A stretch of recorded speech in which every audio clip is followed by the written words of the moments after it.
I'm Kunal Mahajan. I'm Kunal Mahajan. Says, what do you think? How can someone start an analytics startup? What kind of analytics startup? There's a lot of them, right? Like, do you want to do like your own analytics software? Do you want to do research reports? Do you want to do analytics consulting? There's a lot of ways you can go with that, right? So maybe you have something in mind. Give me some more information. I need to hear more about that, okay? Danny, good to see you. Haven't seen you in a while. Hope you're well, man. Hi, Dennis. What do you consider is the biggest entry barrier into DS? None. It's you. You got to put in the work to the biggest entry barrier is doing the work, I think, right?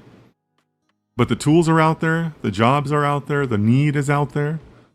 But I mean, you got to have a pretty high level of preparation to go into that, right? So I don't see many barriers to entry other than your own skill set. Right? So don't listen to the people that say, oh, the interviews are so hard, this and that. It just means that they didn't prepare enough, right? So that's what I would advise you. Okay? That, the tools are out there, right? They're free. Anybody on the planet can download them, right? But it's up to you and your creativity and your dedication, your hours of putting into it. Right? But as far as that, I don't see many other barriers to entry. I really don't. If you guys disagree with me on that, feel free to tell me in the chat.